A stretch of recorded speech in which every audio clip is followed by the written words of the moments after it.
நான் ஏற்கனவே ஒரு வீடியோ போட்டிருந்தேன். அந்த வீடியோவில் வந்து இலங்கையினுடைய பணவீக்கம் அதிகரித்து கொண்டு வருது, அல்லது வந்து பார்த்தீங்கன்னா இலங்கை மத்திய வங்கியினுடைய பண கட்டுப்பாட்டு கொள்கை, பண நிரம்பலுக்கான வீக்கத்தை கட்டுப்படுத்துறதுக்கான அல்லது பண கட்டுப்பாடு நிரம்பலை கட்டுப்படுத்துறதுக்கான கொள்கை முறை ஒன்று அறிமுகப்படுத்தப்பட்டிருந்தது. அந்த அடிப்படையில் உங்களுடைய லீசிங்குக்கான அமௌண்ட்ஸ் பெர்சன்டேஜ் வைஸ் நீங்கள் முற்பணமாக கட்ட வேண்டிய தொகை அதிகரிக்கப்பட்டிருந்தது. அதே மாதிரி நகைகளை அடை வைப்பதற்கு போது 70% பெறுமதி தான், சந்தை பெறுமதி 70% தான் கிடைக்கும் என்று சொல்லியும் சொல்லப்பட்டிருந்தது.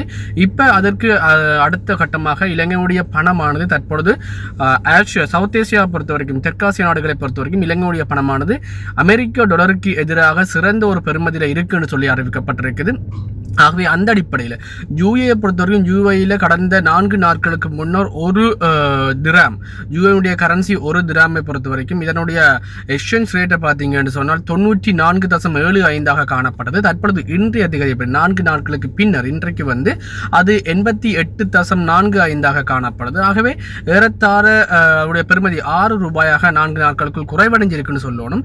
இந்த மாற்றம் வந்து மிக முக்கியமாக இடம்பெற்றிருக்கு. இதுக்கு மிக முக்கியமான ஒரு காரணம் தான் இலங்கையுடைய இந்த கொள்கையினுடைய கட்டுப்பாடு விதிக்கப்பட்டது. கடந்த மாதங்கள் தெரியும், இறக்குமதிக்கான கட்டுப்பாடு, வாகன இறக்குமதிக்கான கட்டுப்பாடு என பல்வேறுபட்ட கட்டுப்பாடுகள் விதிக்கப்பட்டிருந்தன. இதைத் தொடர்ந்து தற்பொழுது இலங்கையுடைய பொருளாதாரத்தை மேலும் முன்னேற்றத்திற்காக இலங்கை அரசாங்கத்தினால் கொண்டு வரப்பட்டிருக்கின்ற புதிய விசா முறை தான் வந்து இது வந்து வெளிநாடுகளில் இருக்கின்றவர்கள், அதாவது இந்தியா மற்றும் யூஏஇ, ஐக்கிய அரபு அமீரகம், இது மட்டும் இல்லாமல் ஆஸ்திரேலியா மற்றும் ஏனைய நாடுகள், மொத்தமாக 40 நாடுகளுக்கான இலவச சுற்றுலா விசாவை, 30 நாட்களுக்கான இலவச சுற்றுலா விசாவை கட்டணமின்றி வழங்குவதற்கு தற்பொழுது இலங்கை சுற்றுலாத்துறை அமைச்சும் மற்றும் வெளிநாட்டு தொடர்புகள் அமைப்பும் வந்து தற்பொழுது இதை உருவாக்கி இருக்குது. புதிய விடயத்தை வந்து நடைமுறைப்படுத்தப்பட்டிருக்கு. இது வந்து 25/5/2026 ஆண்டிலிருந்து நேற்றைய தினத்தில் இருந்து இது வந்து அமுல்படுத்தப்பட்டிருக்குது. இந்த அமுல்படுத்தப்பட்ட இந்த மாற்றமானது இலங்கையினுடைய பொருளாதாரத்தை மேலும் விரிவாக்குறதுக்கான சந்தர்ப்பத்தை ஏற்படுத்தும். கடந்த 24 நாட்களில் இலங்கைக்குள்ளே சுற்றுலா பயணிகளாக 2,40,000க்கும் அதிகமான சுற்றுலா பயணிகள் இலங்கைக்குள்ள வருகை தந்திருக்கணும். இலங்கையுடைய பொருளாதாரத்தில் வந்து வீழ்ச்சியை ஏற்படுத்துகின்ற அல்லது பொருளாதாரத்தை வந்து மீள கட்டியமைக்கின்ற 2 சாதகமான பாதகமான காரணங்களுக்கும் அடிப்படையாக அமைஞ்சிருக்கிறது வந்து இலங்கையுடைய சுற்றுலாத்துறை. இன்றைக்கு இலங்கையோட சுற்றுலாத்துறையை அடிப்படையாக கொண்டுதான், அதே மாதிரி வந்து மைய பகுதியை அடிப்படையாக கொண்டுதான் இன்றைக்கு இலங்கையுடைய பொருளாதாரம் தங்கி இருக்குது. ஆகவே அதை மேலே கொண்டு வரக்கு அல்லது அதை மேலும் அதிக சுற்றுலா பயணிகளை இலங்கைக்குள்ள கொண்டு வருகின்ற போது டொலர்ஸுக்கான வரிகளை, டொலர்ஸுக்கான கையிருப்புகள் வந்து அதிகரித்துக் கொள்ள முடியும் என்ற அரசினுடைய மாறுபட்ட ஒரு கொள்கையின் அடிப்படையில் தற்பொழுது வந்து புதிதாக இந்த புதிய விசா முறை 40 நாடுகளுக்கு 30 நாட்களுக்கான கட்டணமின்றிய விசிட் விசாவில், டூரிஸ்ட் விசாவில் தங்க முடியும்.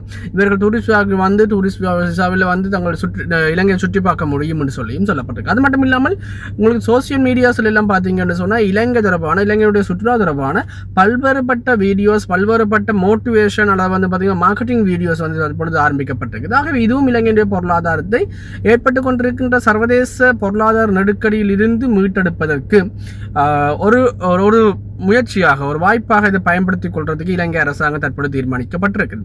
எனினும் இலங்கையுடைய எதிர்க்கட்சிகளுடைய ஆர்குமெண்ட்ஸ் எல்லாத்தையும் தாண்டி இலங்கையுடைய ஆளுங்கட்சி தற்பொழுது சுற்றுலாத்துறையின் மூலம் இலங்கையின் பொருளாதாரத்தினுடைய ஏற்படுகின்ற இந்த பணவீக்கத்தை கண்ட்ரோல் பண்ண முடியும் என்ற ஒரு நம்பிக்கை வந்து இலங்கையுடைய அரசுக்கு வந்திருக்குன்னு தான் சொல்லணும். ஆகவே அந்த அடிப்படையில் இது ஒரு மிக முக்கியமான தகவலாக இருக்குது. அதோட இலங்கையுடைய பொருளாதாரத்து நாணயத்துக்கு, அது அமெரிக்க நாணயத்துக்கு எதிராக இலங்கையுடைய பெறுமதி தற்பொழுது அதிகரித்து கொண்டு வருது.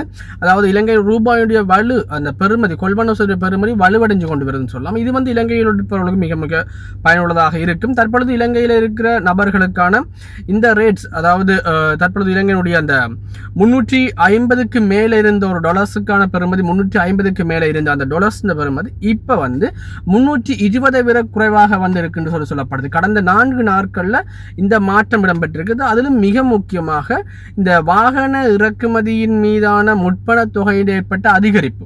நான் ஏற்கனவே சொல்லியிருந்தேன், பண நிரம்பலை கட்டுப்படுத்துகின்ற போது பணவீக்கத்தை கட்டுப்படுத்த முடியும். ஆகவே இலங்கை அரசாங்கம் தற்பொழுது பண நிரம்பலை கட்டுப்படுத்தி அதே மாதிரி வெளிநாட்டு நாணயங்களை உள்ள கொண்டு வரத்துக்கான ஒரு வழிவகையான மிக முக்கியமான வழிவகையான சுற்றுலாத்துறையை வந்து தற்பொழுது இலங்கை அரசாங்கம் அறிமுகப்படுத்தியிருக்கு. ஆகவே இந்த அடிப்படையில் வந்து சுவராக இலங்கையுடைய பொருளாதாரத்தை வந்து ஸ்திரமான அல்லது வந்து மேலும் பாதிப்படையாத வகையில் மேற்கொள்றதுக்கு இலங்கை அரசாங்கம் மேற்கொண்டிருக்குது. ஆகவே இவ்வாறான பொருளாதார தகவல்கள் இன்னும் பல்வேறு அப்டேட்ஸ் இருக்குது. ஸோ சசியச ப்ளாகை சப்ஸ்கிரைப் பண்ணிக்கொள்ளுங்க, தொடர்ந்து வீடியோ ஷேர் பண்ணிட்டு லைக் பண்ணிக்கொள்ளுங்க. அடுத்த ஒரு வீடியோவில் சந்திக்கலாம். நன்றி. இணைந்திருந்த அனைவருக்கும்